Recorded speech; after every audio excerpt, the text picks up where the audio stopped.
As a kid, I always loved Thomas the Train. I was practically obsessed with the show. Every day I watched it as much as I could. I even had all the trains from the show. And I also had a giant train table where I could play with my trains all day. For my 4th birthday, I was put in the car by my mom and we drove for 6 hours to a very special place. At the time, I had no idea where I was going.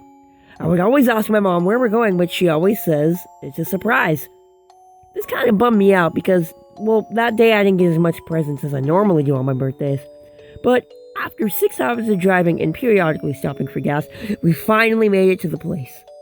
My mom put a blindfold on me so I couldn't see. When she took it off, my jaw dropped to the floor. I thought I was dreaming. I was in a place called Thomas Land, and all I could see was Thomas's train stuff everywhere I looked. I started telling my mom over and over and over, "Thank you, Mom, thank you, thank you, thank you." I couldn't believe it. I was actually here. I was so excited to ride the rides. I told my mom, "Let's go on this one." It was a ride that was a small roller coaster where you sat in the Thomas car. Me and my mom hurriedly rushed to the car to get inside of it.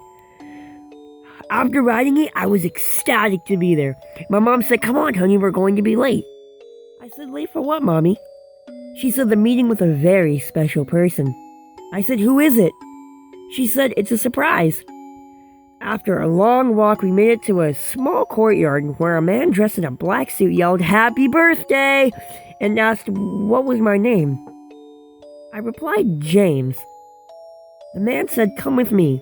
I want to give you your present." I said, "Yay!" and jumped up and down repeatedly. After a short walk, the man revealed himself as the creator of Thomas the Train. I screamed and hugged him and thanked him for making such an amazing show. The man then took me into an editing-like studio and said, "I want to show you how we make Thomas the Train shows." I said, "Okay, cool." The man showed me a blue train car that has a 1 on the side. The man said, "This is our Thomas model." I said, "It looks just like the one in the show." He said, "Because it is. It's the model we use for the show." I said, "That's really cool, but where's the face?" He replied, "This is the very cool part." After I stood there in confusion, I was really kind of freaked out just a little bit because, well, I love Thomas and it was really weird to see Thomas's body without his face. But I said, "Whatever, it's just a model. It's not the real thing anyway." The man then took me over to a cellar-like door. He said, "I want you to count to 3, because this is where the cool part comes." I said, "Okay." A little nervously, because, well, I had no clue what was behind the door, but a little nervously, I said, 1, 2, 3.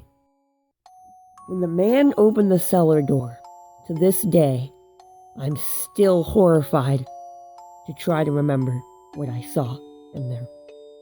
What I can remember is when the man opened the cellar door, it was a bloody room full of nothing but what looked to be dead children laying everywhere on the floor. This made my stomach want to come up to my throat. I instantly started crying and started yelling for my mom, "Mommy! Mommy!" But the man just said over and over, "Your mommy can't hear you. Your mommy can't hear you." I started crying. I burst into tears over and over, yelling, "Mommy! Mommy, please help me!" But the man then grabbed me. He took me, covering my mouth, so my screams were just nothing but muffled moans. And then I looked back over in the room, and I saw the dead children laying there in pools of blood, but their faces gone. With the children's faces cut off, it didn't even look human. I can't really remember the sight of the children, but this is what I can remember the most of it. I was only 4, so my memory was still pretty much developing, but that's pretty much all I really saw was just the faces of children, but they had no faces. They weren't human. It was the scariest thing I've ever seen in my lifetime. And at the age of 4, I can't even comprehend even seeing it. But somehow I saw it.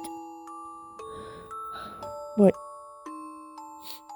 I tried to run out, but the man he had such a tight grip on me. But being 4 years old, I managed to squirm my way out of it. When I ran, I was in such a panic, tears rolling down my eyes, a salty taste leading into my mouth, and my heart racing, but still feeling like I needed to throw up. When I ran out, I ran and jumped in my mom's arms. My mom instantly said, "What's wrong, honey? Did something scare you?" I kept crying. I just said, Mom, can we please leave? Please, Mommy, I want to go home. She said, okay. Then it was a long walk back to the parking lot where I was loaded into my red car seat and taken on another 6-hour journey home. On the way home, my mom asked, "What was wrong, honey? Why did you want to leave? Did you like it?" I said, the ride was fun, but not what I saw. I then got up the nerve to tell my mom what I saw. And when I told her about the children and their faces, her face turned white. She turned as white as a ghost. And it looked like she had no color in her face. She muffled to herself. "So that's why I couldn't find your brother here last time." Then I knew. At the age of 4 years old, I was told a message I would never, ever want to hear. Last time, before I was born, my brother was here for his birthday because he was obsessed with Thomas as much as I was. But I can slightly remember last week before I left, I was watching a Thomas episode, and the face of Percy looked exactly identical to my brother's face.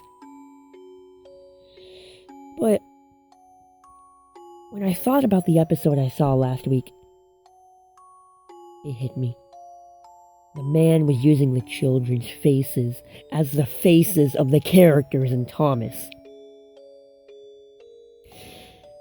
When that thought hit me in my car seat, I threw up all over myself.